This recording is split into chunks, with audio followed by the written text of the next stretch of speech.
you ever heard of a sutta called the Satipatthana Sutta? Huh? You have? Oh. That's what I'm going to do tonight, but I'm going to make it a brief one. Most of the time when I give the Satipatthana Sutta, it takes 2 days. And sometimes I barely get done. I have to make the talk longer at the end. But I'll try to make it a little bit easier this time.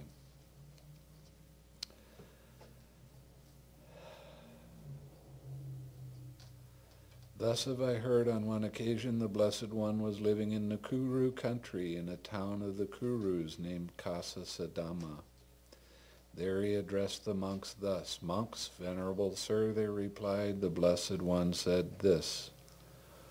Monks, this is the direct path for the purification of beings, for the surmounting of sorrow and lamentation, for the disappearance of pain and grief, for the attainment of a true way, for the realization of Nibbana, namely the 4 foundations of mindfulness. What are the 4?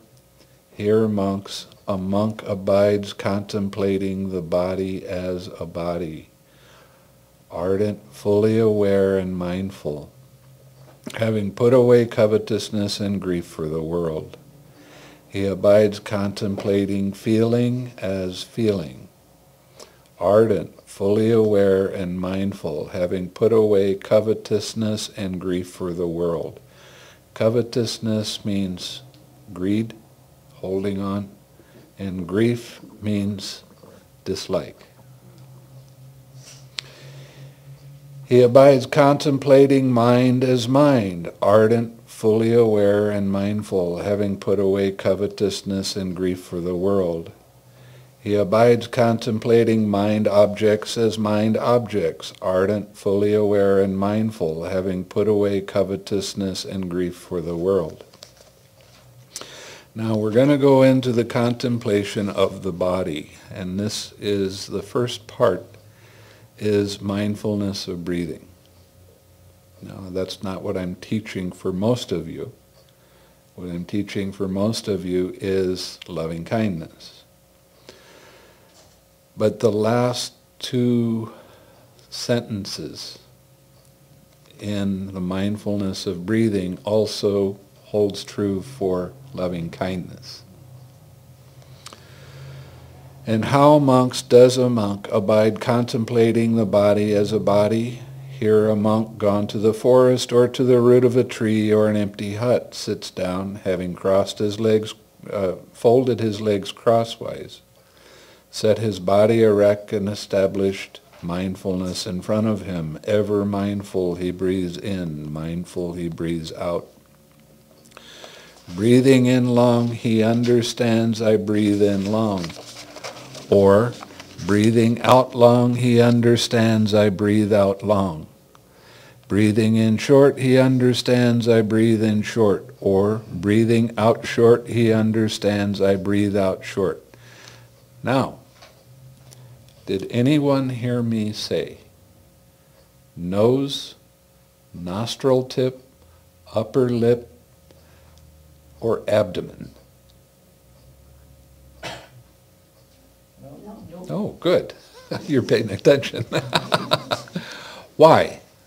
Because it's not in the instructions. Those instructions of telling you to put your attention on your nose or your upper lip or even on your abdomen come from commentaries.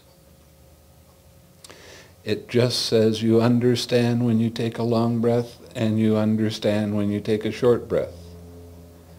You understand when your breath is fast and when it's slow. You understand when your breath is coarse and when it's very fine. You understand. That's the key word. It doesn't say focus on. It doesn't say only keep your attention on the breath. It just says, I understand when my breath is long or short. Now, the next two sentences are where the training is actually being taught, and this also works for the mindfulness of loving kindness. He trains thus: I shall breathe in, experiencing the whole body. He trains thus: I shall breathe out, experiencing the whole body. And this is the key right here. He trains thus: I shall breathe in, tranquilizing the bodily formation. He trains thus: I shall breathe out, tranquilizing the bodily formation. What does tranquilizing the bodily formation mean? Relax. You hear that word before?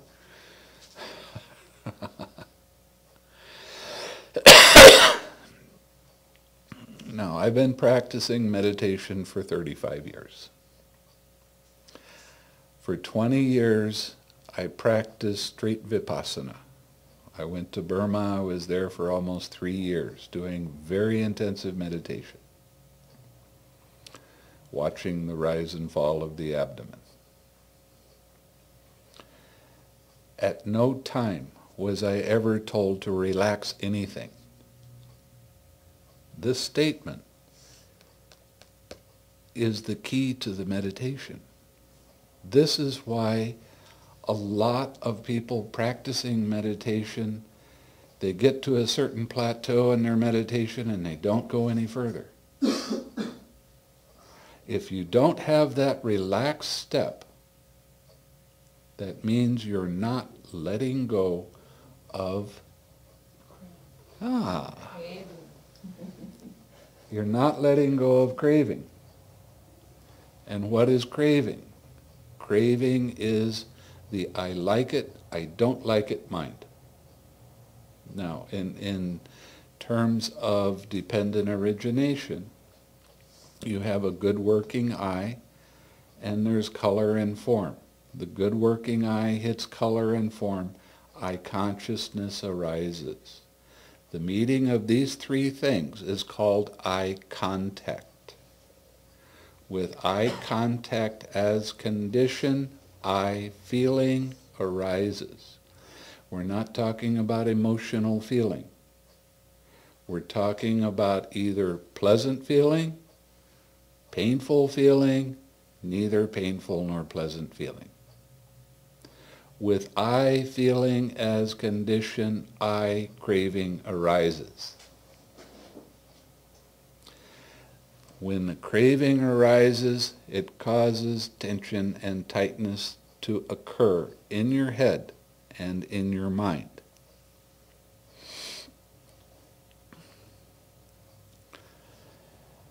So this says, on the in-breath you tranquilize the bodily formation. On the out-breath you tranquilize the bodily formation, which is continually telling you to relax. Okay? If there's a distraction, what do? You practice the 6 R's. You recognize your mind is distracted. You let the distraction be there by itself. You release it. Now you relax. Now you need to bring up a wholesome object. What's that?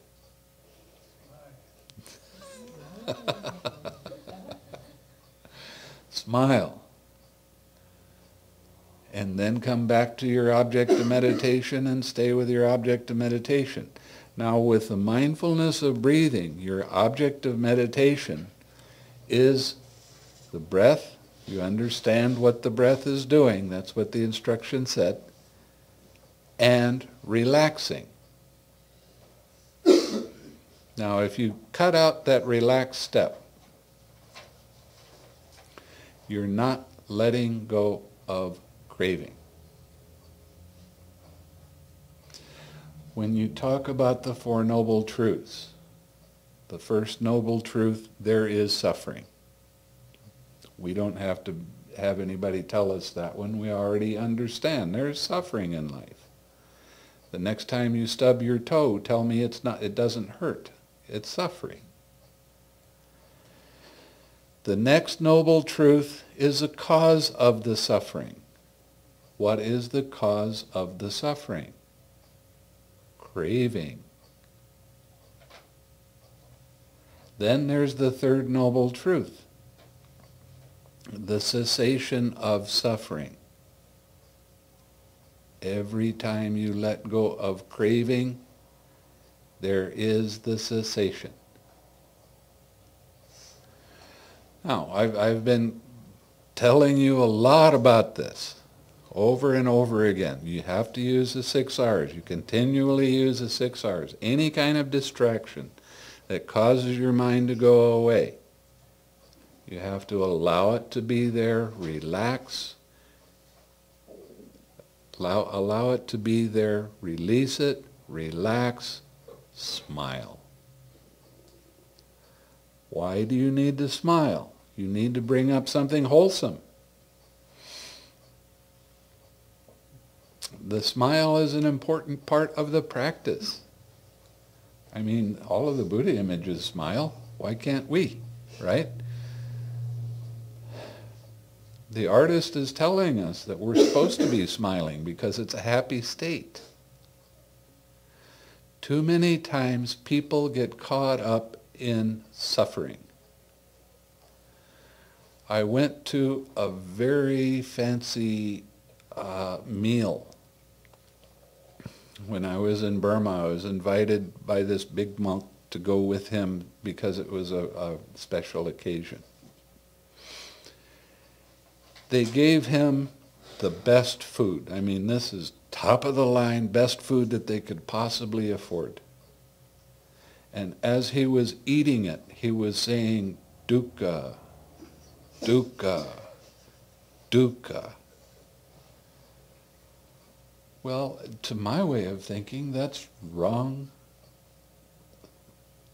understanding. It's not dukkha, it's sukha. It was quite good.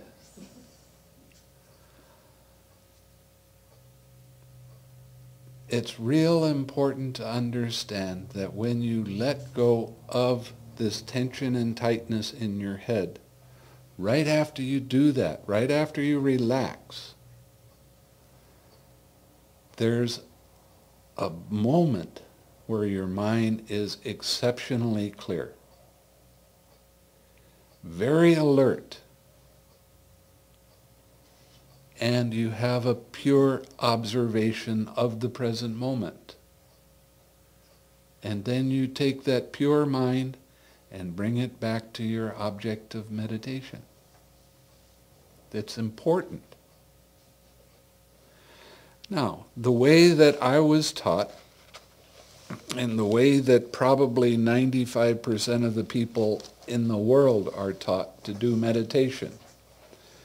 Your mind is on your object of meditation, that's the same. And it gets distracted, that's the same. When you're practicing the way most people are teaching, what happens is they let go and immediately come back to the object of meditation.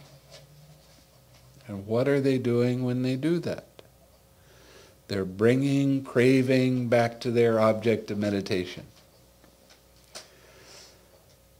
So they're not really having a pure mind.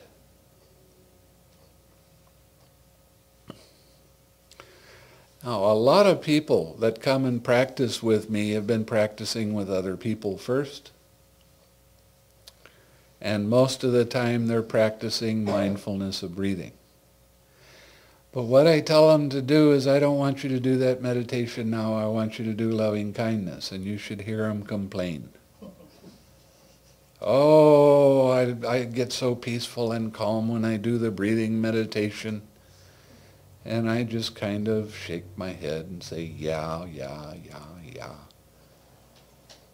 But you're not understanding what the Buddha's teaching is all about.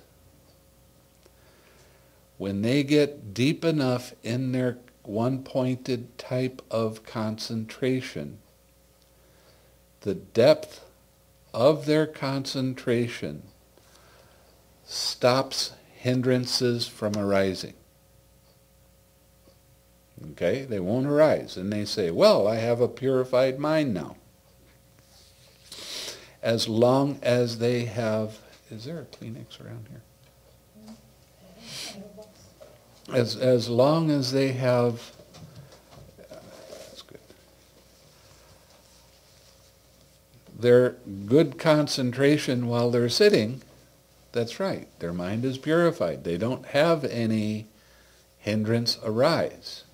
But when they lose their concentration and they go out there, what happens to their mind? Hindrances come. They don't recognize the hindrance because they haven't worked with the hindrance. And they suffer greatly.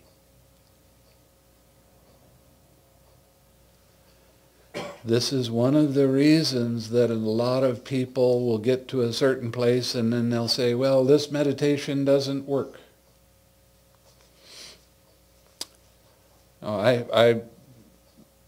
When I first started meditating, I went to a meditation center and I met this man, David. He'd been meditating longer than I had. And he'd been doing this meditation very religiously. Didn't matter, he was just kind of keep going. And 3 or 4 years ago, I guess, I don't remember when. 3. 4? Maybe. He wrote an email to me because a mutual friend of ours had had a heart attack and died. So I wrote back to him, and I started telling him that I was practicing a kind of meditation that agrees more with the suttas. So we went back and forth with a lot of weighty questions and answers for a little while. And then finally I told him, go to the Satipatthana Sutta, look at the instructions, and tell me what tranquilize your bodily formation means. And he went and he looked at it and he couldn't tell me what it meant. Now, he'd been practicing for 30 years or more. So I told him, I found out what it meant.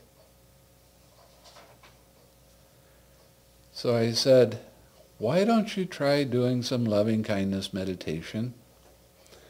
And I'll send you the instructions the way I find it to be most helpful. So that I had another version of that little blue book. And I sent it to him.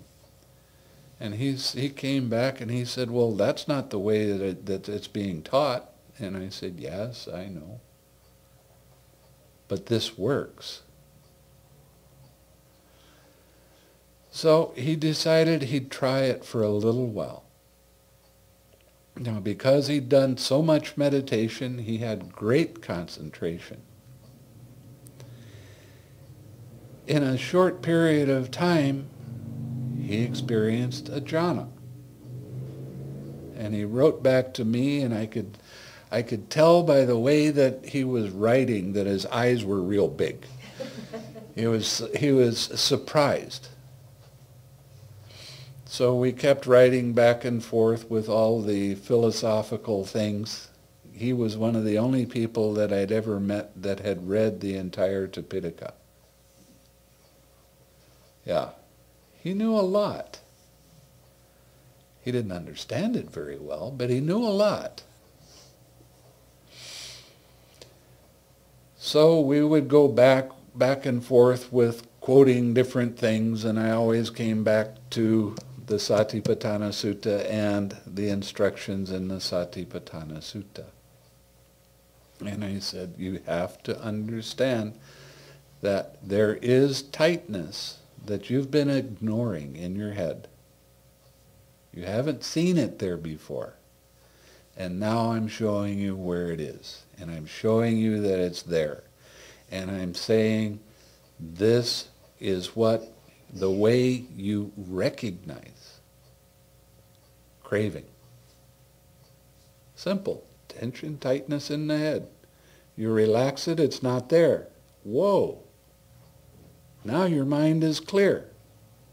There's no thoughts that are going to distract you. There's no unwholesomeness at all. And you bring that mind back to your object of meditation. So you're purifying your mind when you do that. And then he finally started to agree. And he asked if I had any talks that he could listen to. So we had a few talks online, so I gave him the website, and he started listening to the talks, and he started hearing Dhamma like he had never heard before. And it was plain, and it was understandable, and it was easy. And when I was in Malaysia, I started making a lot of cassette tapes of the talks that I gave. Now, he went through all of the talks that we had online. These are the recent talks. I've only been back in this country since 1998. Anyway, the talks that I had given before and taped, they were from 1995, 1996, 1997. I had about 100 of them. So I sent them to him, and he started listening to them. And he started comparing what I had said while I was in Malaysia to what I was saying now, and it was consistent. That's really remarkable. But the reason that it's consistent is because I use the suttas as my guide. It really tells me everything that I've told you. It's shown me the way. The Buddha is the teacher. There's no way around it. I'm not a teacher. I'm a guide. I can keep you on the path. But it's the Buddha's words that are so precious. After a few months of doing this, he said, I'm going to immerse myself in only listening to your talks. I'm not going to listen to the radio. I'm not going to watch TV. When I go to work, I'm going to listen to your talk. On the way to work, at lunch, I'm going to listen to your talk. When I get home, I put it on and only listen to your talks. And his progress in meditation was really something spectacular. In a short period of time, he was doing things that he had never dreamed possible because of letting go of old commentaries and just using the suttas as the guide. Right now, I've got the entire Middle Length Sayings in my computer, and I've been working on it for 4 months. Mm-hmm. And now it's almost ready to start editing. I still have to compare it with other translators and that sort of thing. Then I'm going to be working with a monk in North Carolina who is a true Pali scholar. And he is Burmese. And what he does is he listens to me say it in English, and he reads it in Burmese, and then he reads the commentary, and then he reads the sub-commentary to see whether what was translated is correct or not. So we're going to be going through this entire Nikaya. It's 152 suttas, but I'm only translating 150. 2 of them I don't want to do because it doesn't have much to do. It has to do with only heavenly realms, and I don't care about that stuff. But when I get done, it's going to be 5 books. There's going to be all of the repeating that the Buddha did when he gave a discourse. Then I'm going to be reading the suttas and putting that online. And you can follow the sutta of what I'm reading. And in the book, half of the page is going to be sutta, the other half is going to be blank. So you can make notes. So then you'll be able to really, truly understand what the Buddha was talking about. We're going to be adding a lot of the sub-commentaries because they correct mistakes of the commentary. So it's a major work that's probably going to take another year anyway. I haven't got much else to do, why not? Anyway, the importance of using the relaxed step can't be understated. The tension and tightness that arises in your mind every time you have a thought, every time a sensation arises in your body, every time you have a feeling arise, causes your mind to do this. That tightness happens right after that first starts, and that's craving. The craving is only recognized by the tension and tightness, but it's much easier to recognize that than it is any of the other links of dependent origination. It's actually, I call it the weak link in the 12 links of dependent origination, because it is so easy to recognize. Now, when you're practicing a loving kindness and that distraction arises, if you start looking at that tension and tightness in your head, you'll see that it's there. Now, you have two lobes to your brain. Everybody has it. There's actually more lobes than that, but we're just talking about the big ones. And there's a membrane that goes around both of those. It's called the Meninges. I knew we needed her. She's right. That's one of the things that I put in my book, and I put star, star, star. Couldn't think of the name of it. Anyway, that membrane that goes around your brain contracts every time your attention goes outside of mind. And that contraction is the way that you can recognize craving. So, what do I say? You have a distraction, you recognize that your mind is distracted.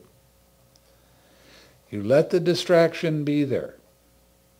Now, for instance, you're sitting in meditation and you're all peaceful and calm, and all of a sudden this pain arises in your knee or in your back, or an itch arises, or thoughts arise. Let's say it's a pain, and it's fairly intense. What are you supposed to do with that? You allow the space for that sensation to be there by itself. You don't try to control that. You just realize that this is a truth of the present moment, and you allow the space for that to be. Now you relax that tightness in your head, in your mind, and you feel your brain kind of expand, because before it got contracted by that meninges, that membrane. And you notice that, oh, there's no thoughts. There's no pain. There's only this pure mind that's alert. So you bring that mind back to your object of meditation after smiling. Now, I get criticized by people telling me the Buddha never told us to smile. Well, not in so many words, but he did say we're the happy ones. What's an expression of being happy? See? Oh, one of the enlightenment factors is joy. What's an expression of having joy? When it comes, you are going to smile. Why? Because you can't help yourself. It feels so good. See those Buddha images there? They're all showing that the Buddha smiled while he meditated because he had this joy. Now, when I was in Burma, I would eventually get to a place that it wasn't suffering, and I would have joy arise, and I would be real excited about that. All right, this is good stuff. And I went to the teacher, and I would say, you know, I've been suffering so much for so long, and now I finally have some joy. And the first thing he told me was, don't be attached. Well, geez, I didn't want to be attached. So I pushed that joy away. Now, how dumb is that? How do you get attached to a pleasant feeling? By trying to make it last longer. By grabbing a hold of it mentally and saying, you stay here, this is great. And that's the fastest way to make it disappear. Pain and joy. Same coin, different sides. You treat pain and you treat joy in the same way, by allowing it to be there, relaxing, smiling, coming back to your object of meditation. That's the way to have it last longer. Not by trying to control it. There's nothing in the Buddha's teaching about controlling. There's loving acceptance of whatever arises in the present moment. Now, I was talking about the hindrances a little bit earlier.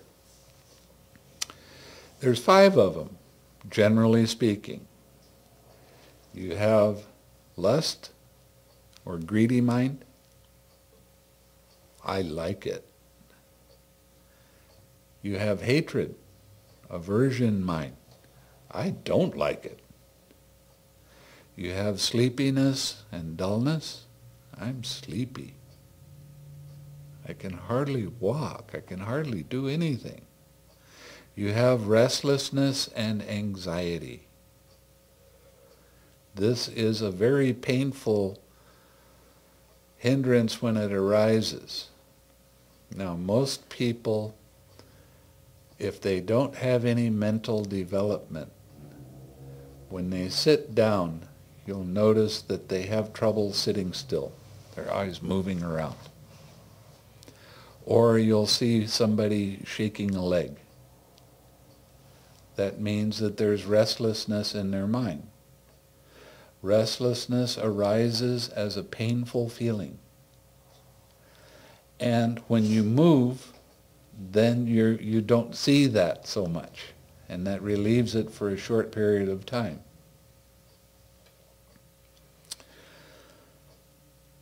After you practice your mental development, you sit.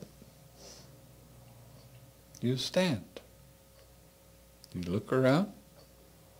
You don't move. Now, after doing a few retreats, I happened to go into a place in Big Sur. It was a very fancy shop. They had art shop. It had furniture and all kinds of stuff. And I got interested in looking at something, and I just stood there and I looked at it. And then I got done, and I started to turn around and walk away. A lady standing right beside me jumped. She said, "I thought you were a mannequin."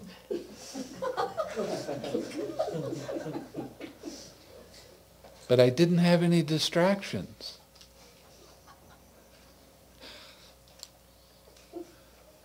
Now, the last hindrance is doubt. Now, this is a big one. Doubt always arises when you don't quite understand how the meditation works. And you start wondering whether you're doing it right or not. And that turns into a big distraction. I don't know. Now, when any of these hindrances arise, it has the craving attached to it. I am that. Hindrances are not something to fight with. They're not something to try to push away. They're not something that you can control. A big mistake that a lot of meditators try to do is stop it from coming up. And as a result, bigger and more intense pain arises. Let's say that pain in the knee, when it arises. If you start thinking about that pain in the knee and wishing it would go away, and why does it have to bother me now, and why doesn't it just come back when I'm not meditating? Every thought about that physical sensation causes it to get bigger and more intense. So what do? The first thing you do is let go of the thinking.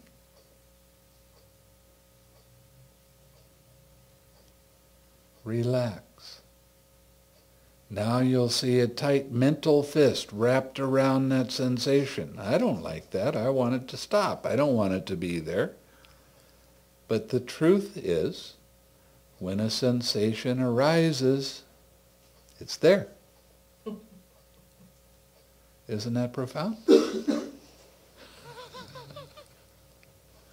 That's the truth. That's the Dhamma of the present moment. You can't fight with the Dhamma. You can't control the Dhamma. You can't change the Dhamma to make it be the way you want it to be. If you try to do that, you're going to cause yourself immeasurable amounts of suffering.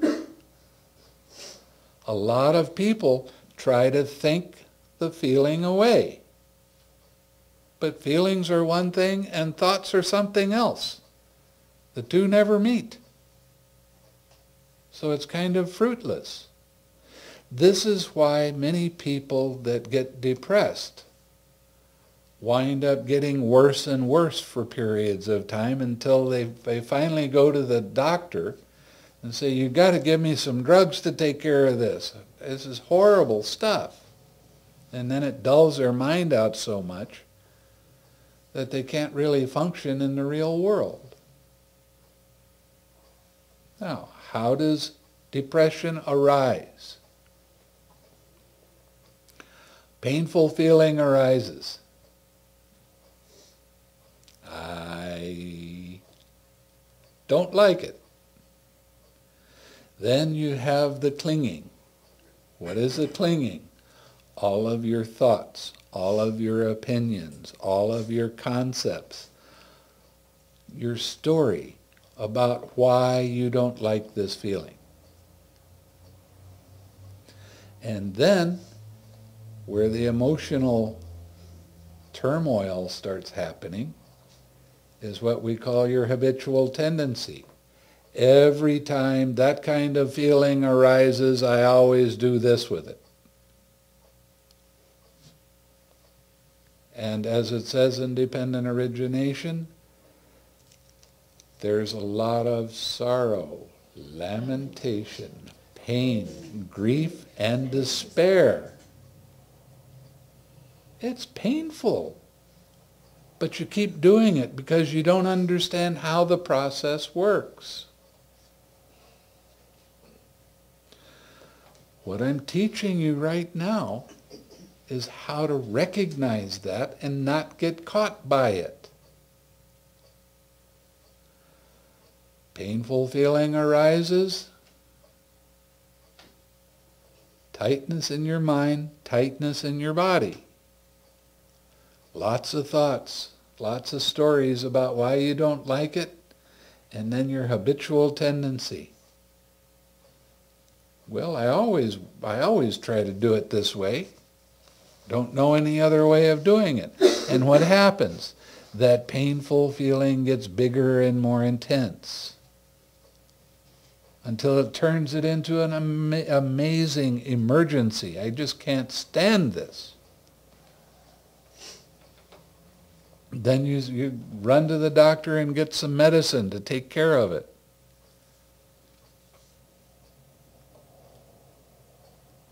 But if you start practicing the way that I'm teaching you right here, right now, you recognize that a painful feeling arises. You might not catch it right off. Then there's some craving. You might not catch that right off.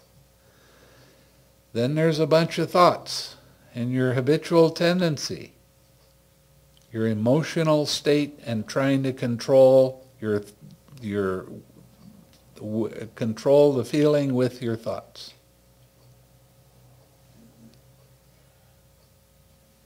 But there's a way of handling this. And that's what we call the 6 R's. You recognize that your mind is distracted. You allow the space for that distraction to be there. But you don't keep your attention on it. Now you see that tension and tightness and you relax. Now you smile. Now you come back to your object of meditation, sending somebody happiness, and you stay with that as long as you can. It's going to come back again. Why? Because you're attached to it. You're identifying with it. It's your old habit. But every time you let go of the thoughts and allow that feeling to be there without trying to control it or change it or be anything other than it is, that feeling becomes less and less and less. Why? Because you're not feeding it with your attention. You're allowing it all the space it wants to have to be there. It's okay to have a painful feeling. It has to be okay. It's the truth, right? You can't control the truth. So you have to allow the truth to be there. As that feeling starts to not have so much energy because you're not putting anything to fight against it, it starts to get weak. Oh, now that's nice. It's getting less. The trick with the Buddha's teaching is not why did this come up. We don't care about why. Psychologists can play with why.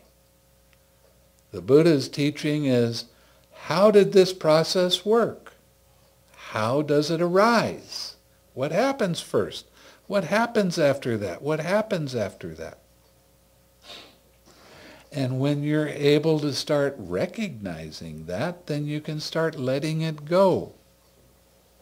And as you let it go, then your mind starts to stay on your object of meditation a little bit longer, and you're starting to see the distraction a little bit more easily, a little bit quicker.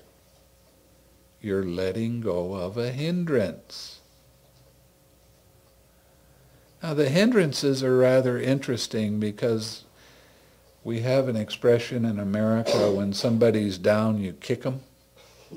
The hindrances are like that. They gang up on you. You have a sensation in your knee, and of course you don't like it, you don't want it to be there. And then the restlessness starts in. And you feel like you ought to move. Or I got to scratch this. No. You got to see how it arises. That's how you teach yourself what the Buddha was talking about.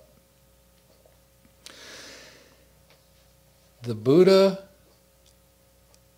said that you have to teach yourself the Dhamma. He can explain it. He can show you all kinds of different examples, but unless you do it for yourself, you're not going to know it. It was real interesting. For a period of time, I got very much involved in some intellectual pursuits.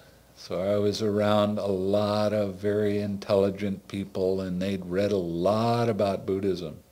And they were trying to tell me everything they knew about Buddhism. And I was a practicer. I wasn't an intellect, but I understood how it worked much better than they did. So I told them, you have all this intellectual knowledge, but do you realize how slow that is? You have to be able to recognize what's happening and think about what the Buddha said that you're supposed to do with it, and then you don't really understand it because you haven't experienced the cessation of it. But the Buddha's message to everyone is, look for it yourself. Experience it yourself, so you can see it and know what's happening without getting involved in taking it personally. When you take something personally, guess who has something that has arisen? What? Craving. Anytime you take something personally, there is I am that. I am my thoughts, I am my feelings, I am my emotions. All of these are unwholesome thoughts. Anytime you don't see things the way they really are, you're caught by craving. And when you let go of that and you recognize that's what you're doing, you're teaching yourself absolutely brilliant lessons. And I can sit here and talk all night about doing it, but I can't do it for you. That's why I said last night, I don't want you to believe anything I say. I want you to try it and see if it works for you. And then your confidence in the Buddha's teaching starts to get real strong. Anything that has to do with meditation in any of the Nikayas, I haven't found any mistakes in it. When the Buddha was talking about this stuff, he really had it. He understood it completely and totally. Why? Because he did it. He did all of that meditation. He understood exactly how mind works. brilliant.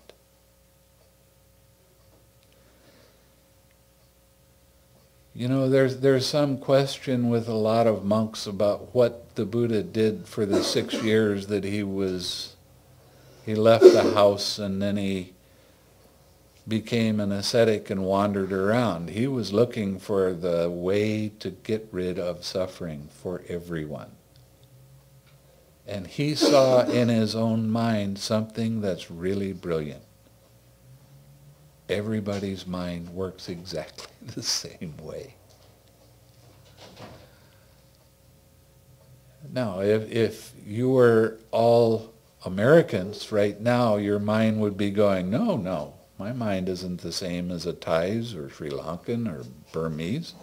It's different. No, it's not. Everything always arises in the same way.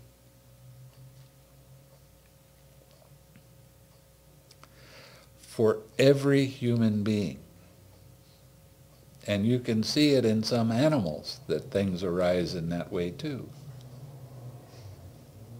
You have to train yourself a little bit, but you can see it.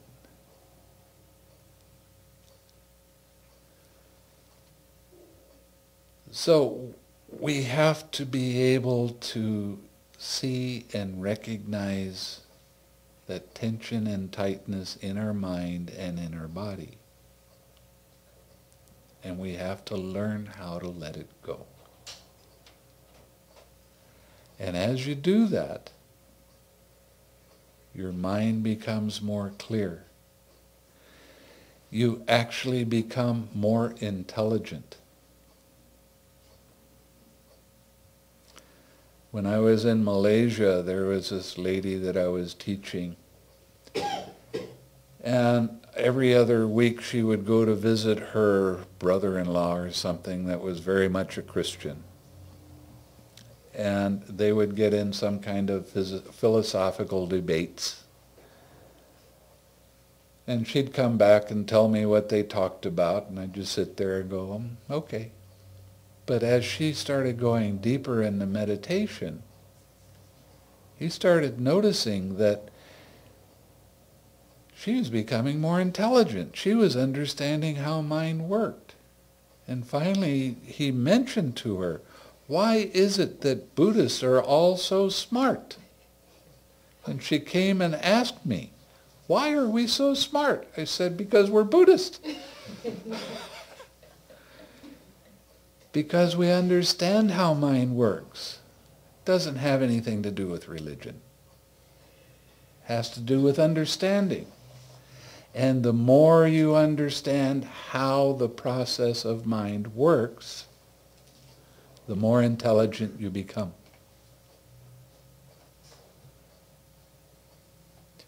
I'm not truly an intellectual.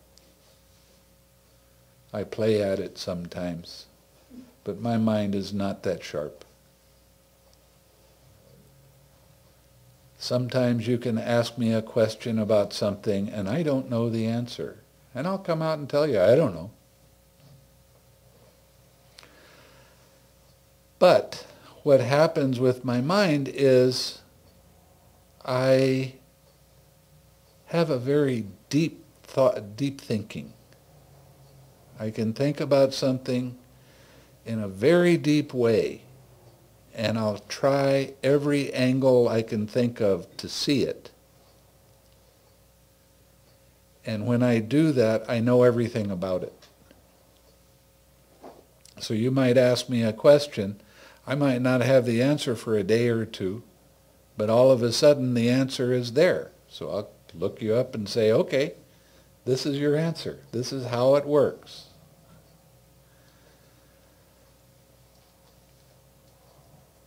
So as you continue practicing and seeing how this process works,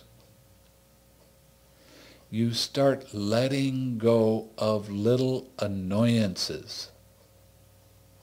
Your mind starts to develop this equanimity, this balance. Somebody comes up and they can say something incredibly nasty to you, and you look at them and go, Okay. Your opinion doesn't mean it's my opinion. It doesn't matter. What matters is what you do with your mind in the present moment. As you stop allowing that craving to arise, as you start seeing it doing this to your mind and you catch it and let it go, you're gaining more and more balance and equanimity in your life. And that leads definitely to happiness. So it's a real interesting process that you have to take the responsibility to see it for yourself. I can tell you about it all day. That doesn't tell you anything. You can think about it all day. That doesn't help anything.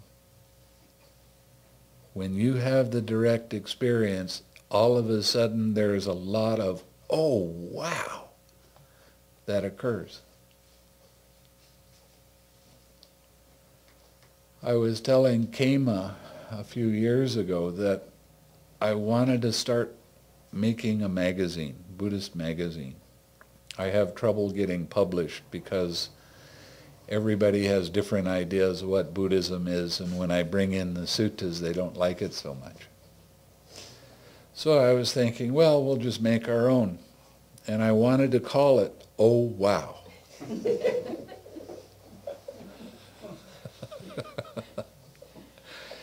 She's tried to talk me out of it for I don't know how long now. It's what every student says. They come to you and they say, oh, wow. So that's why. Isn't it?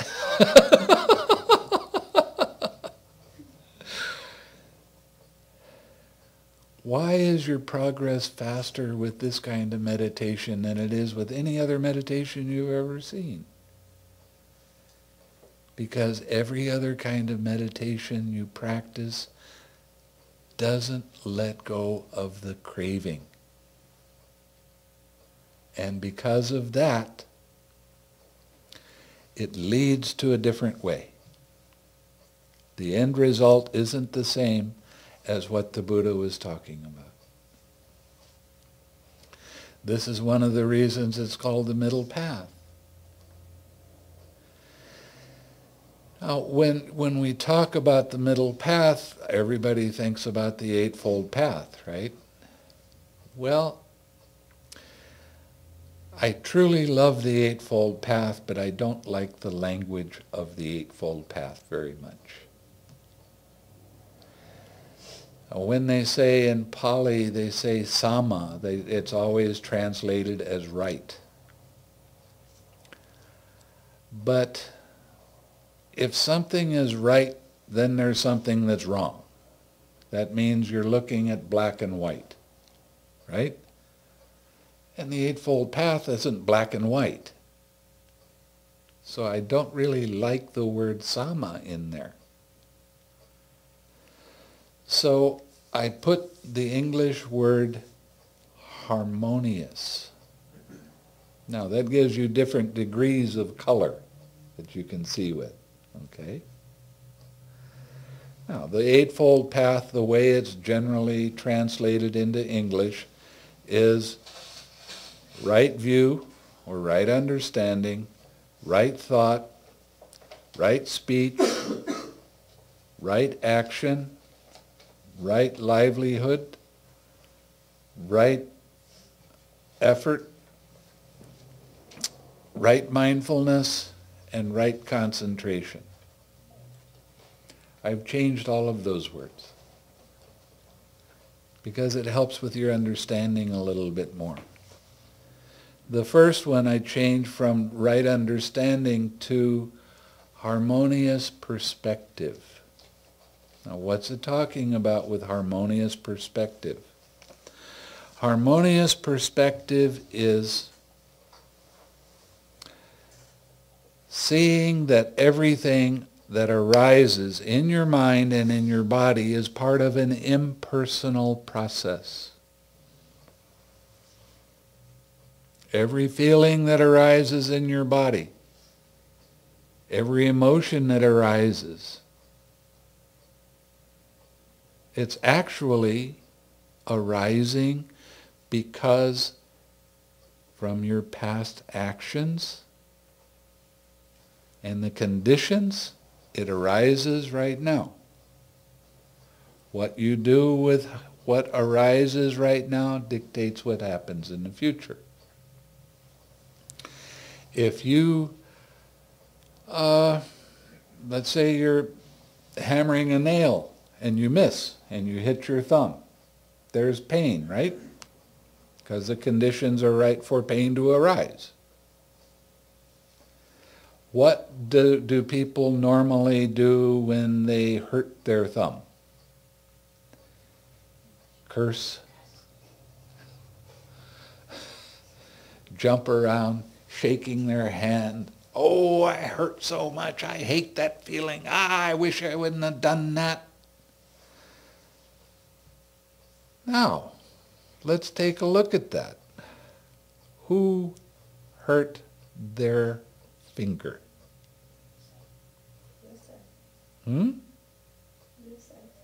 Yeah, I did. I hurt my finger. Who doesn't like that feeling? I don't. Who wants that feeling to go away right now? I do. So there's all kinds of I that arises.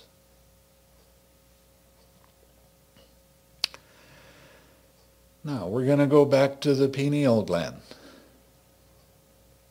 or pineal gland. It's a gland right in between these two lobes of your brain that controls the endorphins. The endorphins are the natural painkiller in the body. It's about 10 times stronger than morphine. It really does a good job.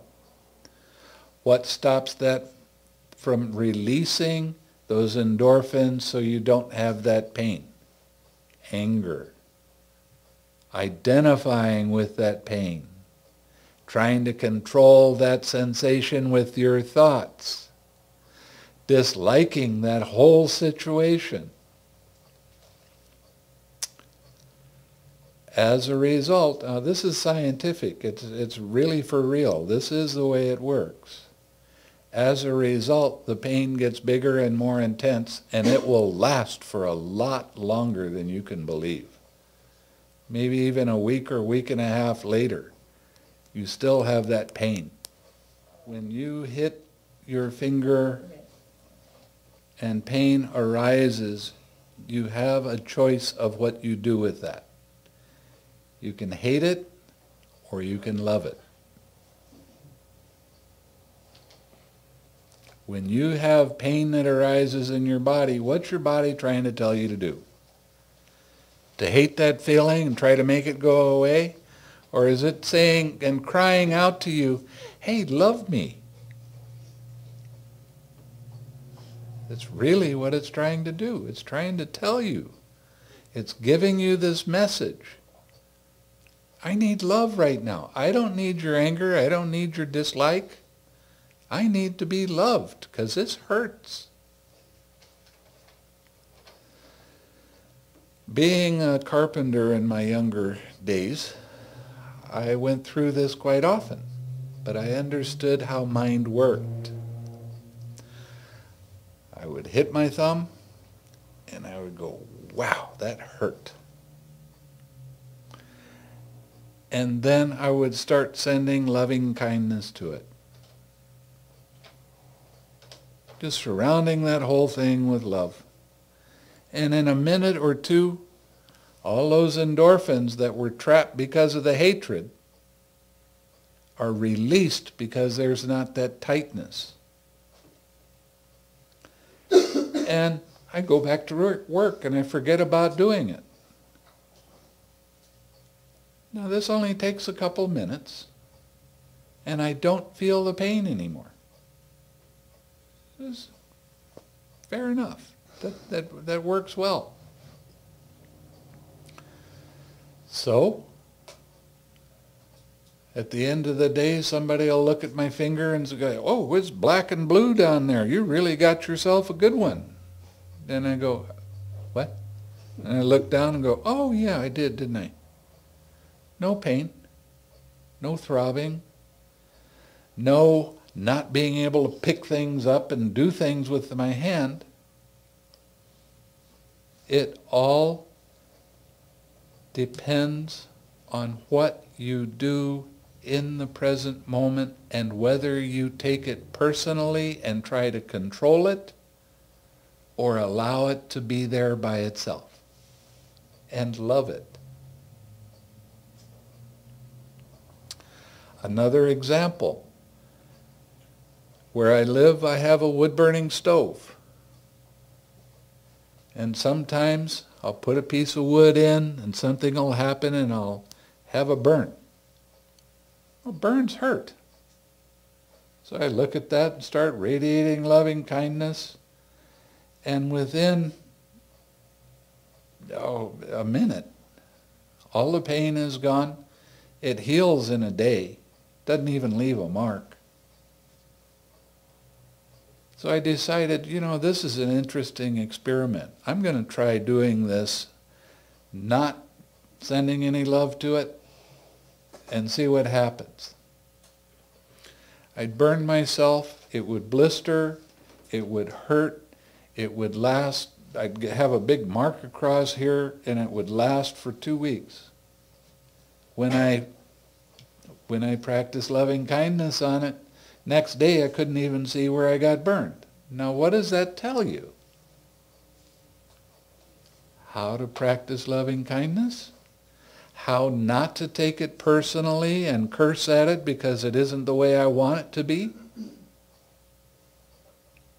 You see? But it takes practice to do that. I've been practicing this stuff for years. It's more second nature now. Another example, when I was in Asia, I used to walk barefoot. I'd go to a temple, and in Asia they have this kind of annoying habit of, they have one level on the floor, and when they put the next part of the floor in, they raise it about an inch. So you get up in the middle of the night and you have to go to the bathroom. I've broken my toe I don't know how many times. Now what happens when I hit that? My mind says, there's pain. And my mind starts to say, I don't like that. And then I go, no. I'm going to send loving kindness into that pain. And I kind of hobble around for a minute or two, and then I go to the bathroom and come back, lay down and go to sleep. Get up the next morning and I look at my foot and it's all bloody. I'm going, what in the world happened? Oh, that's right. I kicked this thing. What do you do with a broken toe? You put a bow on it so you don't do it again. That's about all you can do with a broken toe. It's got to heal by itself. Never took more than 3 days. I've had x-rays on my foot, and they say, yeah, it's broken. And I go back 3 or 4 days later and say, take it again. I haven't felt any pain for a while. Well, how did you do that? It's healed. How did you do that? Nobody heals that fast. You should be walking around with, at least for 2 weeks, with this pain that's unbelievable. No. Why? Because I didn't take that sensation personally. I saw it for what it was. It was a painful feeling. There's no getting around it. Stub your toe sometime and see if you can agree.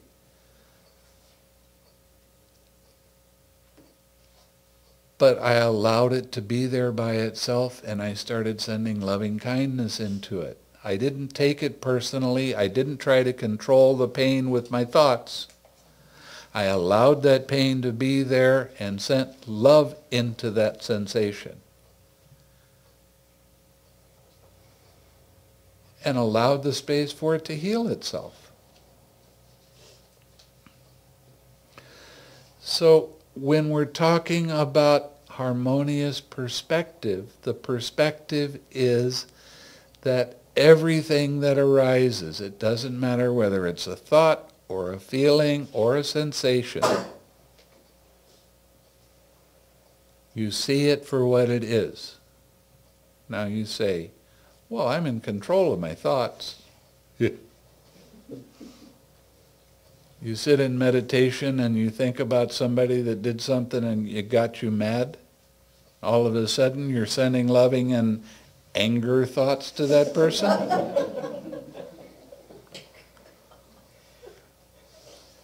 Now, did you ask that thought to come up? No. Came up by itself, didn't it? What you do with what arises in the present moment dictates what happens in the future. If you resist that anger and start blaming other people for your anger, which is really absurd when you stop and think about it, how can you say, he made me mad? No, you made yourself mad by not liking what happened in the present moment, right? Well, stop doing that. Stop making yourself suffer. There's nothing out there that causes your suffering. You cause your own suffering. By not liking what arose in the present moment and fighting it and judging it and condemning it and wishing it was other than it is. Here's another example. It happens at work sometimes.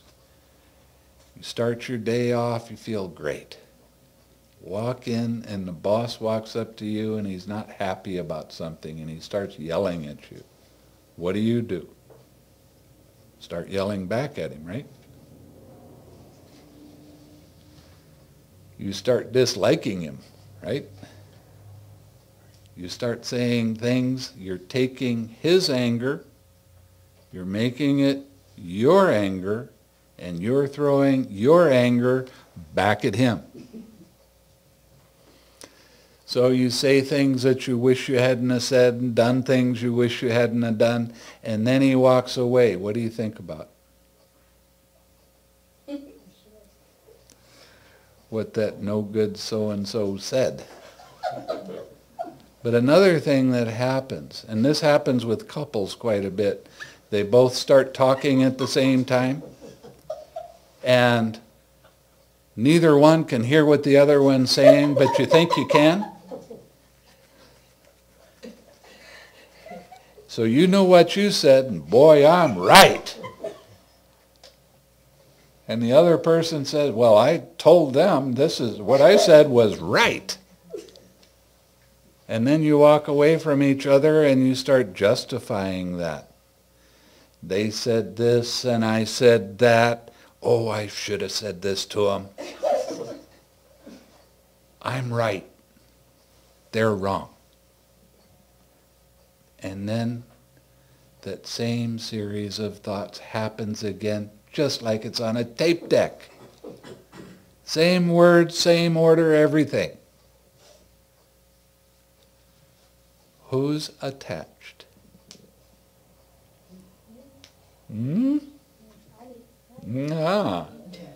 Who's causing themselves suffering?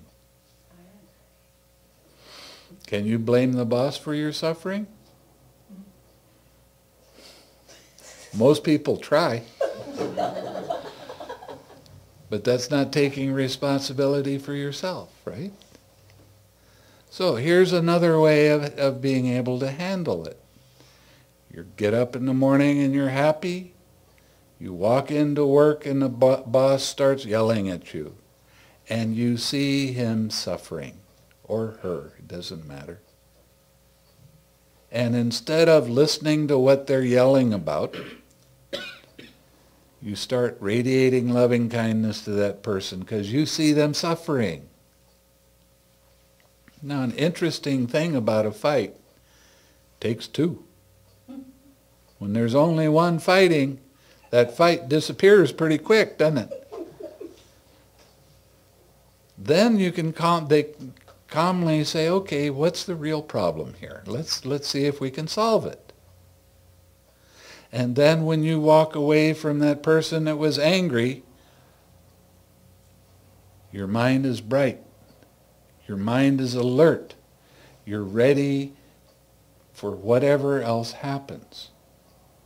Now, when you took it personally, and you started thinking about this and thinking about that, and how that no good so-and-so was saying this about me and all of this, what happens to the next person that you meet? You still have that anger, and you give it to them.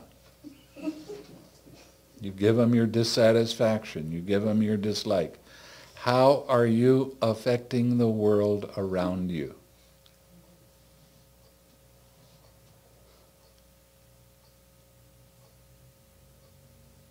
I'm teaching you how to affect the world around you in a positive way. Okay? By having the right kind of perspective, the right kind of view of what arises. Everything that arises in it is impersonal. Doesn't have anything to do with I, me, or my. That's what the Buddha is teaching us. He calls it anatta, but that's always translated as not self. That's not a great translation. Impersonal is a better translation, at least for English. The next part of the Eightfold Path, they call it right thought. I call it harmonious imaging. Now that sounds a little odd, but what kind of an image do you hold? You think of a person that you don't like for whatever reason, what kind of an image are you holding of that person? Are you in harmony with that image, or are you disliking that image? A lot of times people hold negative images of money. Everybody wants more, but they always tell themselves they're broke, right? As a result, the universe is very confused about what do you want here? You want more money? You don't want more money. Right?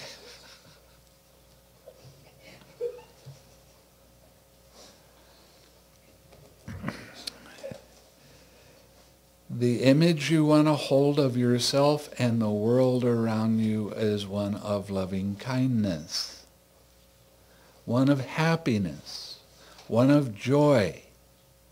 And any time you feel that image start to change to something negative, you have to let it go in 6R. Don't allow your mind to get into the negative. See, the whole point of doing this retreat is learning how to have an uplifted mind all of the time.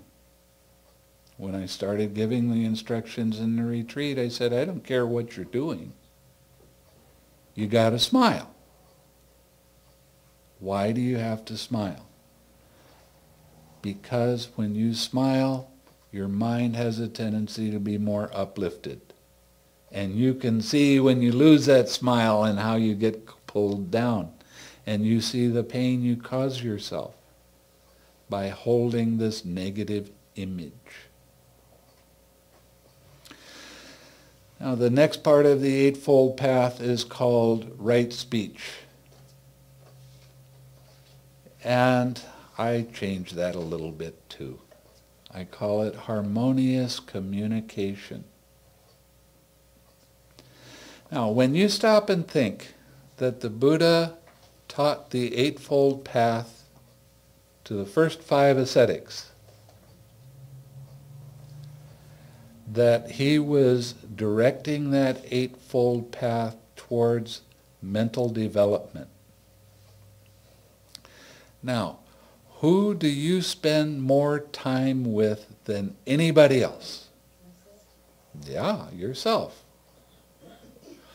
Who criticizes themselves more than they do anybody else?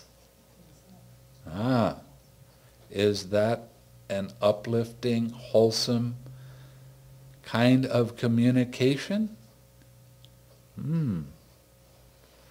So, you have to start looking at your thoughts and letting go of the self-criticism, right? You have to start appreciating yourself more and more. Now, an interesting thing that the Buddha said was, a person who truly loves themselves will never harm another being. Isn't that amazing? How do you appreciate yourself? How do you love yourself?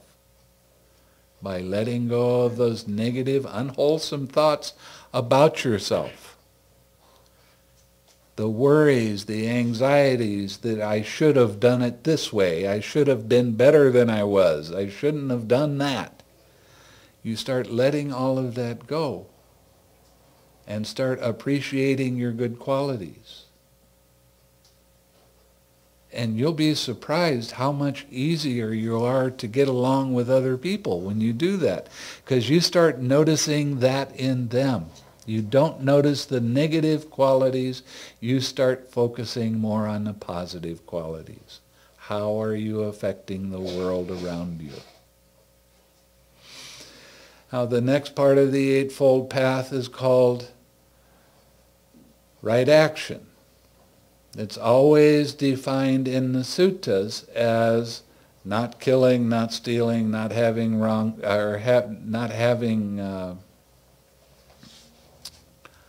wrong sexual activity. No wrong. That's basically what it says. But what I do is I say we're talking about harmonious movement. Now think about it. When the Buddha was talking to the first 5 ascetics, did he think that they killed living beings? Did he think that they stole? Did he think that they had wrong sexual activity? No, so that doesn't make sense, does it? But when you change it to harmonious movement, you don't jerk your mind around from one thing to another, trying to ignore this and control that. You have to let all of that go. You move your mind harmoniously. That's the kind of action you need to do with meditation. The next one I really get a kick out of, because it's a harmonious livelihood. I call it harmonious lifestyle. Again, right livelihood is not taking any slaves, not dealing in any weapons, not dealing in any poison. That's what it says in the suttas. Well, what does that have to do with meditation? Well, that's just part of morality. No, the Buddha wouldn't have mentioned it in the first sutta if it wasn't important for the meditation. What is harmonious lifestyle? What do you put in front of yourself? I had a friend that when I started teaching her, she read 3 newspapers every day. And she was always worried about what's in the news. So I said, why do you do that to yourself? What kind of lifestyle are you really developing for yourself here? Stop doing that. And stop looking at the news on the television. You know, anything that's really important, somebody will tell you. All the rest of this stuff is nonsense. It's made to cause fear arise in you. It's made to make you worry. Don't do that to yourself. Let go of the newspapers, let go of the anxiety, let go of the news. President Obama, he's on the news every night giving a speech to somebody, and he doesn't say anything. Well, why do I need to watch that? I was in Burma doing a 2-year retreat. I was very silent. I didn't talk to people. The only person I talked to was my teacher, my meditation teacher.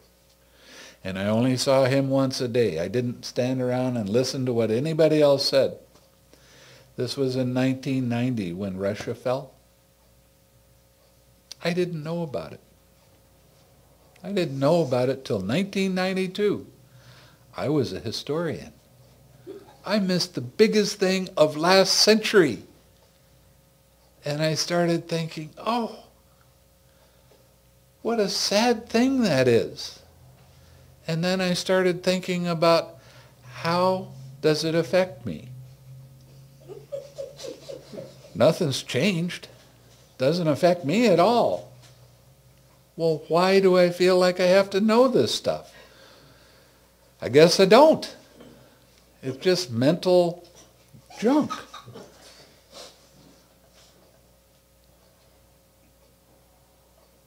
Your mind is going to become very afraid because everything is falling apart and who knows what's going to happen. The economy's falling apart. Well, I better worry about it. Why? If you take care of the Dhamma, you don't have to worry about anything. The Dhamma will take care of you. Sounds unreal, doesn't it? It really works this way.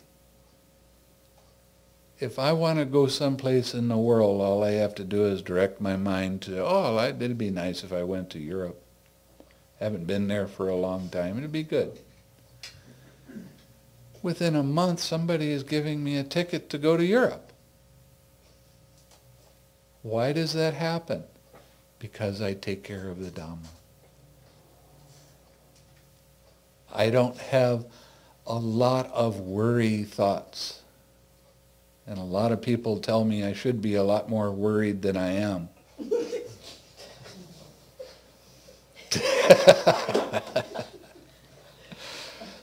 don't do it so much anymore. I'm learning. It used to frustrate her continually because she'd come up with this big thing. Oh, what are we going to do? Oh, don't worry about it. But we need this and we need that and we don't have this and we don't have that. And just don't worry about it. Take care of it. And a few days later, somebody would walk in and hand it to us. That's the way monks live. They take care of the Dhamma. The Dhamma takes care of them. We don't have to worry about things. All we have to do is be happy.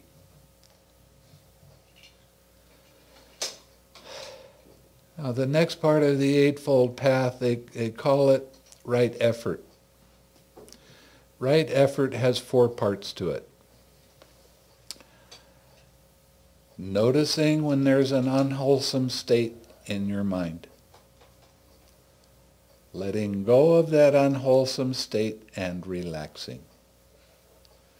Bringing up a wholesome state, smile, your object to meditation, and staying with that wholesome state. Stay with your object to meditation and smiling. I call it harmonious practice because we can carry this practice with us all of the time. And we start losing that sense of urgency and that sense of high emotion about things. As a result, what happens? You get happy. Well, isn't that what the Buddha taught us?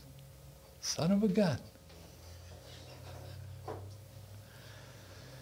The next part of the Eightfold Path, they call it right mindfulness. I call it harmonious observation.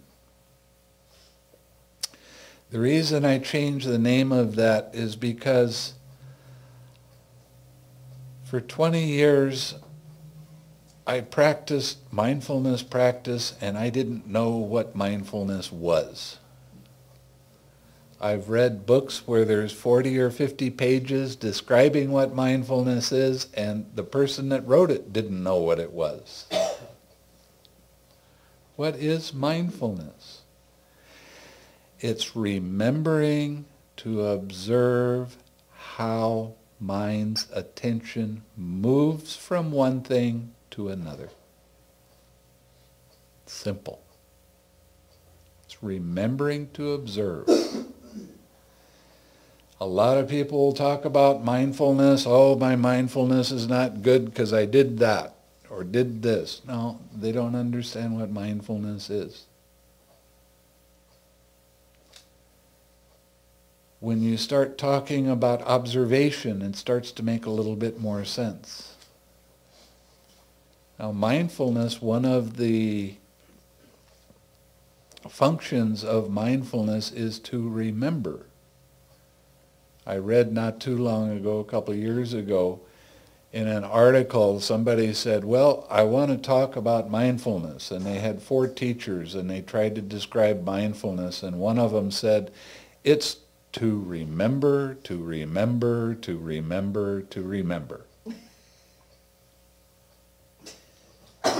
Okay, to remember what? What are you talking about?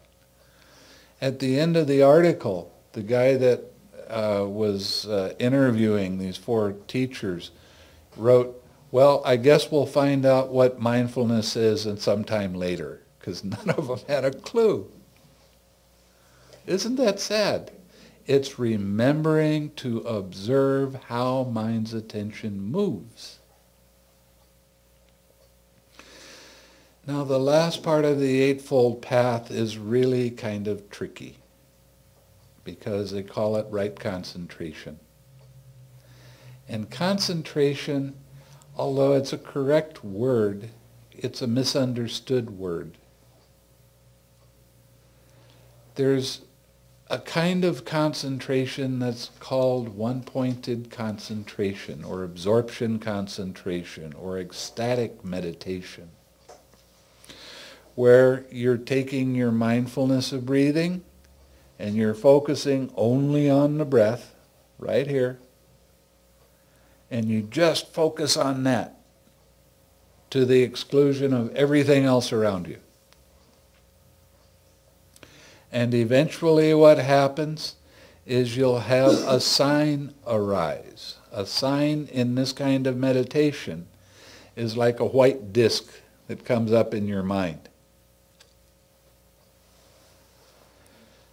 Okay, the Buddha didn't really talk about that. That's talked about in the commentaries, but it's not talked about in the suttas. So I changed the word from concentration to collectedness. Why did I pick that word? When you look it up in the dictionary, it gives you 3 or 4 different definitions. A composed mind, and alert mind. A mind that's very still. A serene mind. Now that's closer to what the Buddha was talking about. Why do I change it from this one-pointed concentration? Because there's bringing the craving into that object of meditation. People will eventually get very peaceful and calm while they're sitting. But when they get out of the meditation, they run around like a chicken with his head cut off, bumping into things, causing themselves so much suffering because they don't understand how hindrances actually work, or why the hindrances are important. The hindrances are your teacher. They are showing you where your attachment is. Attachment to what? This is me, this is mine, this is who I am. All of the hindrances have that I in front of it, right? That identification, that wrong idea in a personal self. And they have it with all of their thoughts and all of their feelings and all their sensations and everything that happens in life. This is mine. This is happening to me. When in fact, it's just more stuff arising and passing away. So it's real interesting because in the dictionary that Rice Davids wrote, he has a long section on samadhi. That's the Pali word for this. And in that explanation of what he thought samadhi is, he mentioned that before the time of the Buddha, samadhi was not a word that was used. The Buddha made this word up to describe a particular kind of mental state. And a couple hundred years after the Buddha died, there was a whole bunch of Brahmins that took on robes, but they were teaching anything but Buddhism. And they started changing definitions around. And they started calling it concentration because that's the kind of meditation that they did, one-pointed concentration. And it's kind of stuck. But when you look in the suttas, it's real interesting because just about every time serenity is talked about, it's talked in the same sentence with the word insight. So you're practicing serenity and insight, hand in hand. They're yoked together. If one of those oxen isn't pulling his weight, what happens to the cart? It starts going in a circle. Never goes in a straight line, never goes to where the end result is. That's what happens when you practice one-pointed concentration. It doesn't work.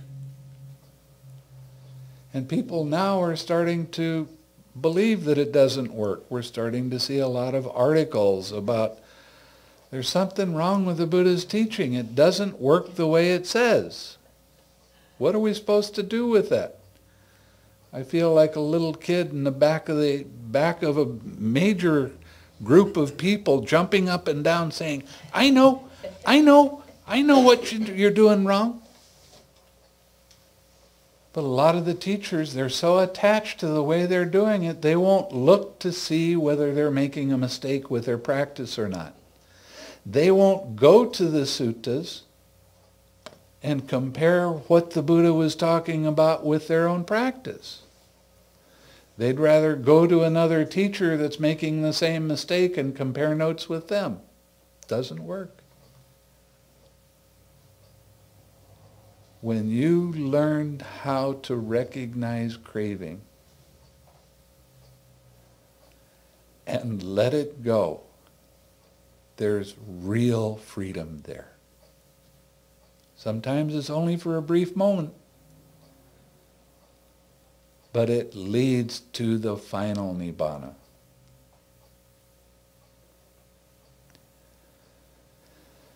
So, I forgot to tell you.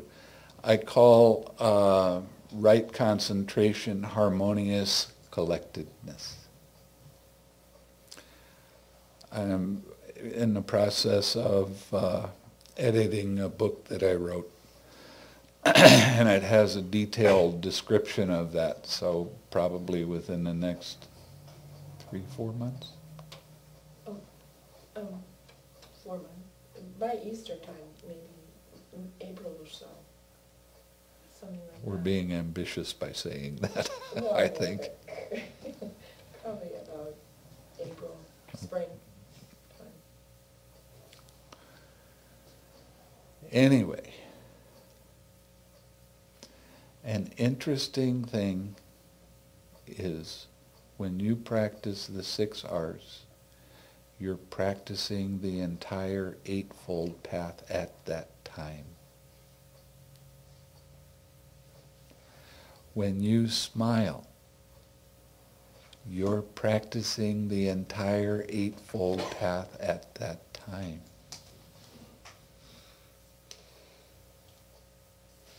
Think about it. What kind of perspective do you have when you're smiling? Impersonal.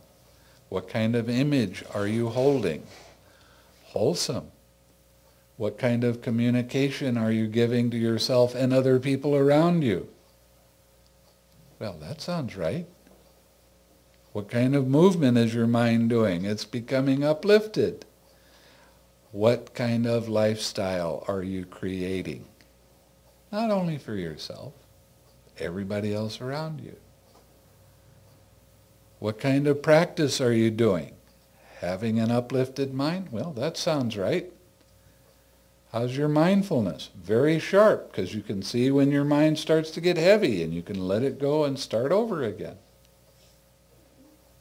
Is your mind collected when you're smiling? Or is it excited? See? That's the Eightfold Path right there. Just with something as simple as smiling. Why do I want you to smile all the time? Do you see?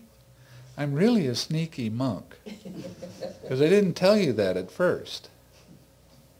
You weren't ready to hear it at first. Now a lot of you are starting to understand. It's a good thing to smile. Look at how much clearer your mind becomes when you smile.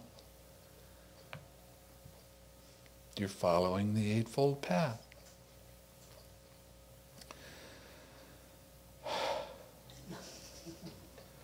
Oh, jeez. That's the Satipatthana now. Yeah, we'll get back to the Satipatthana another time, I think. Got any questions?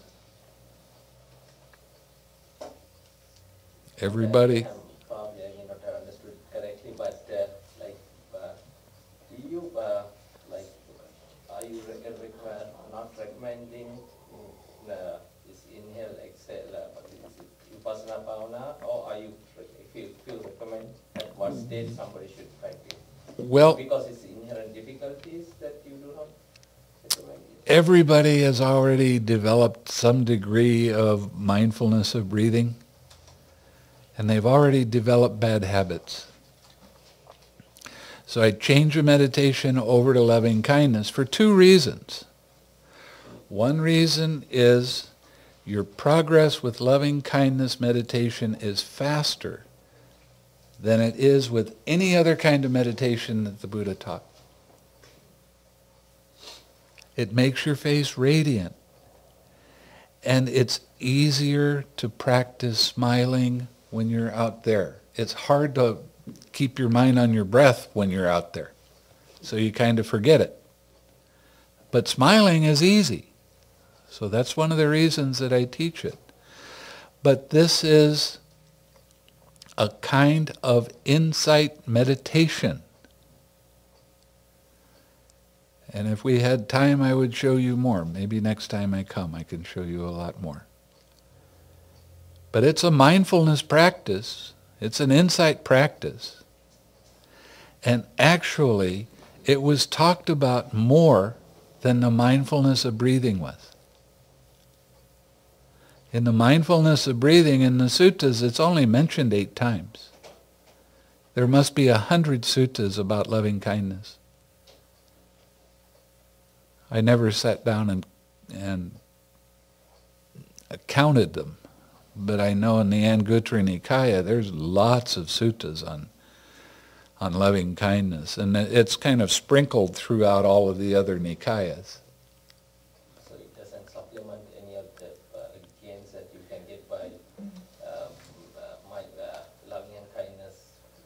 It will take you to the realm of nothingness. That's as high as it will take you. But once you get to the realm of nothingness, you don't stop meditating, you keep meditating, and you'll get to the realm of neither perception nor non-perception, and then you'll get to the cessation of perception and feeling. And this is the fast track.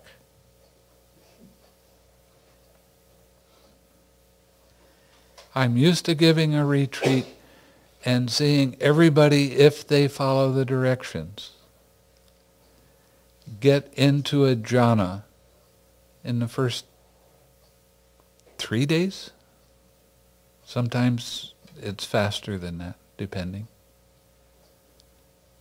But when I was in Thailand, they were talking about if you want to get into a jhana, it's going to take at least 15 years.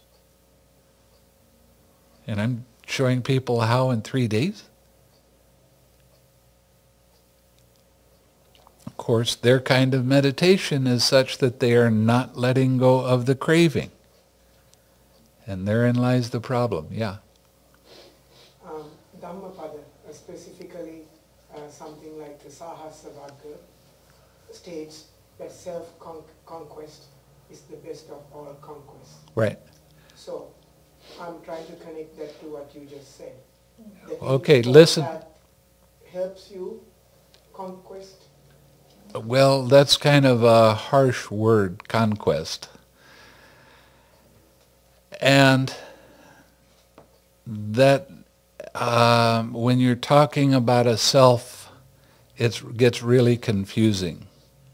So I talk about the taking things personally or taking things impersonally. And the Eightfold Path definitely leads to that. Okay? And it's not, I guess you could call it conquest in a way, but it's the kind of word that I wouldn't choose for that kind of verse.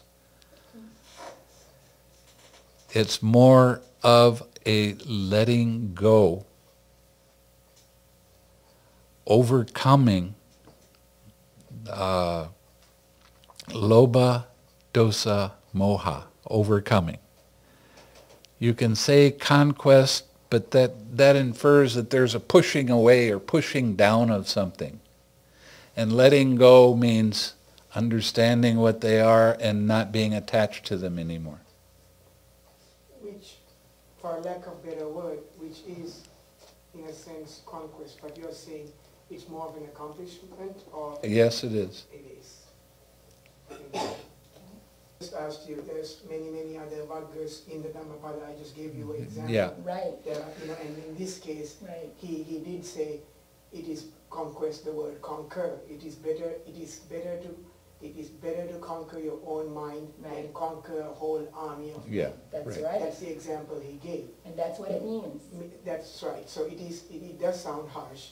Yes, it does. And not saying anything against Narada, that looks like his book. His English was from Old English, where they use those kind of words, and they didn't necessarily mean what they do today. Yes. So we have to kind of update the language a little bit, soften it a little bit, so it gets easier to understand. Is it fair to say that these Pali translations over the years may need certain ones, not all, Yeah. may need some tweaking Yeah. Mm-hmm. Tweak is for that very fact. All right. I mean, it's not because the original. No, the original we leave alone. No, right, But we there's come up something with a lost. definition that's more in harmony with what the Buddha was actually trying to get across. Sure, and in order to do that, and I appreciate what you're doing, you're going back and reading the original sutta in Pali. Are there some in Sanskrit as well? Or mostly in Pali? Oh, I hope not. 2 years. We're slowly breaching, Bhante's good with Pali, but it's slow, to do that, but not so much Sanskrit, not yet. Yes, there are suttas in Sanskrit, but I'm just going to focus mostly on Pali. Good question. Yeah. When you let go craving while you're doing meditation, releasing the stiffness, you sort of go back to your object of meditation. After smiling. And then you smile, and when you start loving kindness, it will subside. So is there any waiting period, or is naturally you go back? Well, what happens with the 6 R's, it's not 6 separate steps like this. It's more of a flow. Yeah. You know, you'll see it, you'll release, relax, smile, come back, like that. It'll be like that. It will happen fairly quick once you get used to doing it. And the brilliant thing about the 6 R's is you can use it in your daily life.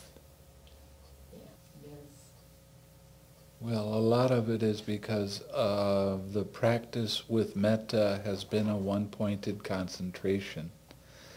And they say you have 4 wishes that you have to make. May I be happy, may I be mentally happy and physically happy, may I be well, happy and peaceful. And you just repeat those over and over again without feeling the wish. Now, the feeling of the wish is very, very important.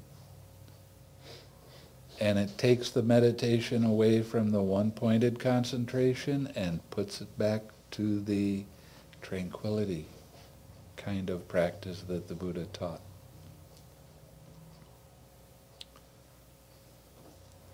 As you can see, I have a lot of changing to do in this country. But people are starting to change. It's only taken me 12 years. 12 years? More. 13 years. But they're now starting to change at meditation retreats. They're now starting to tell people to let go of the pain. Relax. They're starting to do that. That's amazingly fast. When I came to this country, I knew I had a big chore ahead of me. And when I started teaching, people would get up and walk out. That's not the Buddha's teaching. You gotta note it. You have to focus very intensely right here. Then I'd read the sutta to them and say, well, that's not quite what it says here. Must be that you're using some other reference books than what the Buddha did. And finally, after 13 years, it's starting to happen.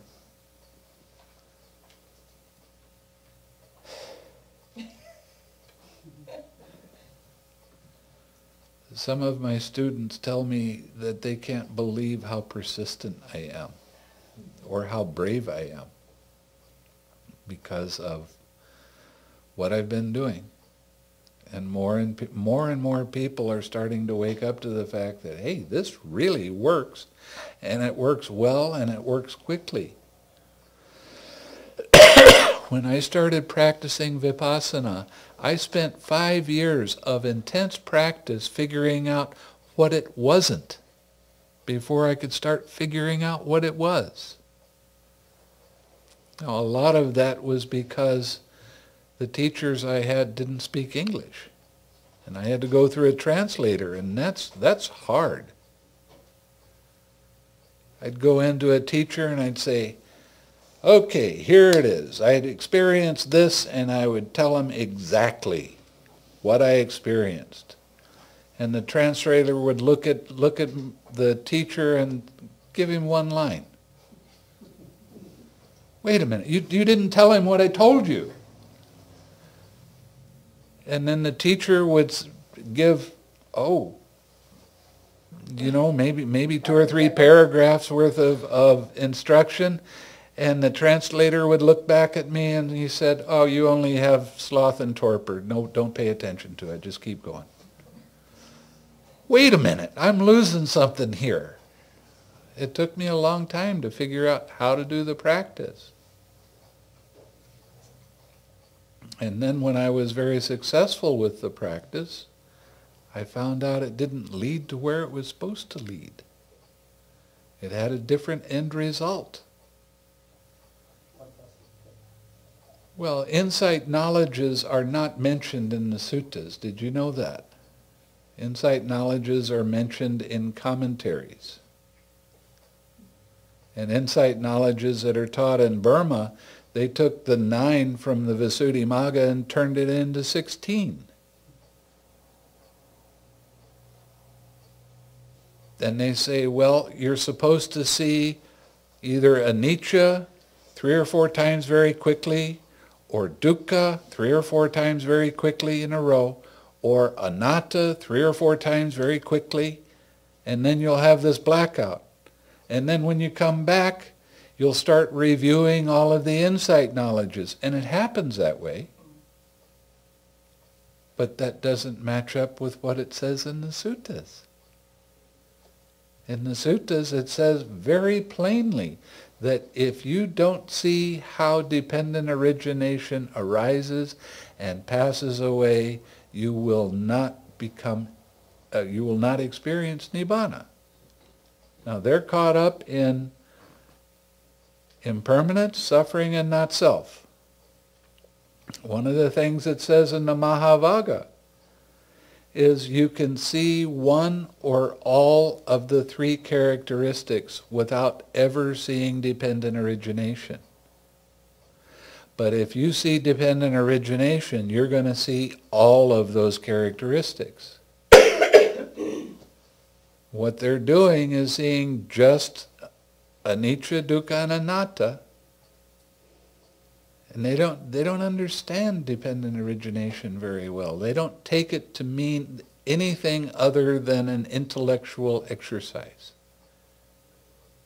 But in the Samyutta Nikaya, there's 84 discourses only on dependent origination. Don't you think that's kind of important? Seems to me. No. And one of the last suttas in that section, it says, how do you find the proper teacher? And the Buddha said, you go look for someone that can teach you dependent origination and how it works. That can show you that. How it arises and how it disappears. That's the kind of teacher you should look for. Makes sense to me. I've been teaching you dependent origination all week. Doesn't sound like it sometimes. You might not recognize it as such. But I have been. That's why I said I'm a sneaky monk.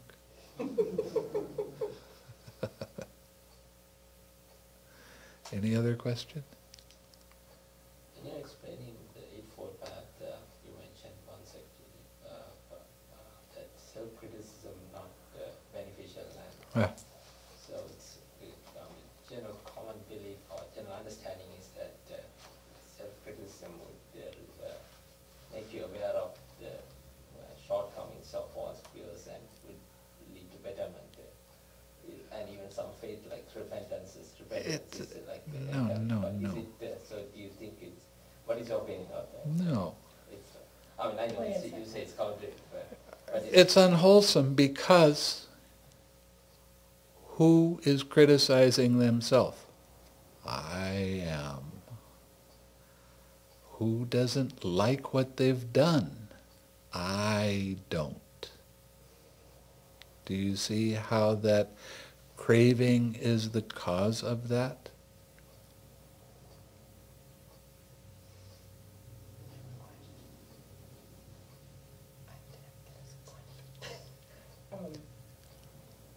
Are there different kinds of criticism? Well, there's constructive criticism.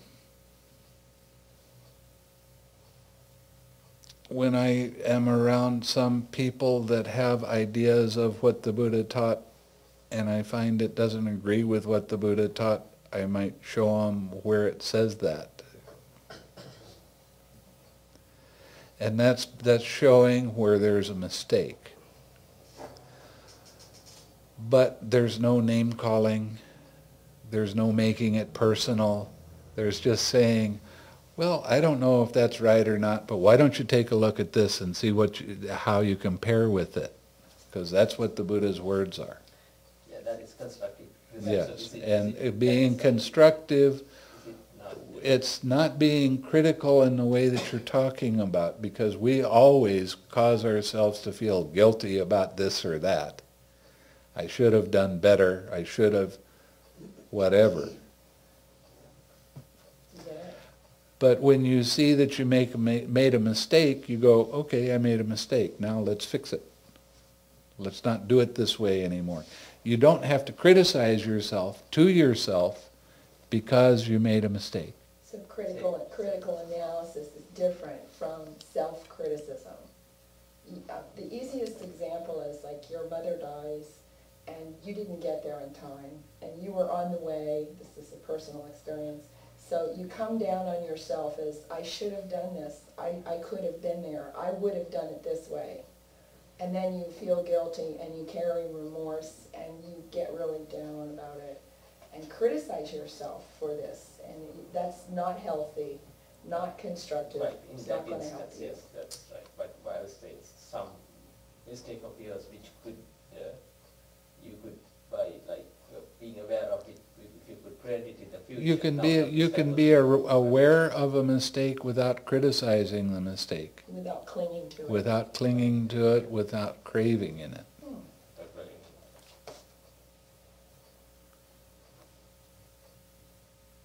Okay?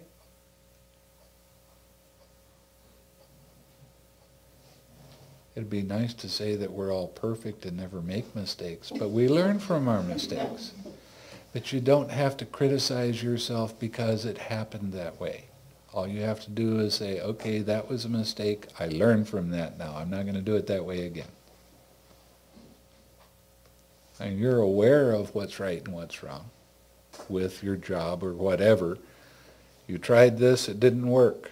Okay, don't do that one again. Try this. But you don't have to criticize yourself and say, well, I was too stupid to see that that wasn't going to work. You don't have to come down on yourself. What I'm suggesting is that you use a wholesome approach to yourself. You can realize that mistakes are made. You did the best you could with the information you had at that time. You don't have to criticize yourself and be mad at yourself because you made a mistake. But you can learn from it. Say, okay, we know that way doesn't work.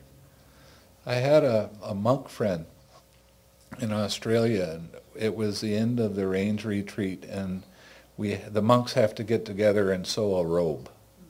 That's what we were doing. And this one monk tried to make an underrobe. And he would get it all done, and he would hold it up, and he'd go, that's not right. So he took it all apart, and he did it 7 times. And every time he said, we learn from our mistakes. He didn't, but eventually he did. He got it right. But he didn't get angry at himself. He just said, oh, that didn't work. I did this wrong, I did that wrong, now I have to go back and redo it. He had a happy mind. But it worked. Eventually. Okay. Holy cow.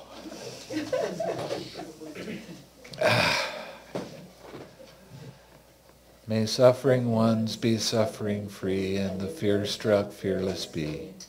May the grieving shed all grief, and may all beings find relief. May all beings share this merit that we've thus acquired for the acquisition of all kinds of happiness. May beings inhabiting space and earth, devas and nagas of mighty powers share this merit of ours. May they long protect the Buddha's dispensation. Sadhu, sadhu.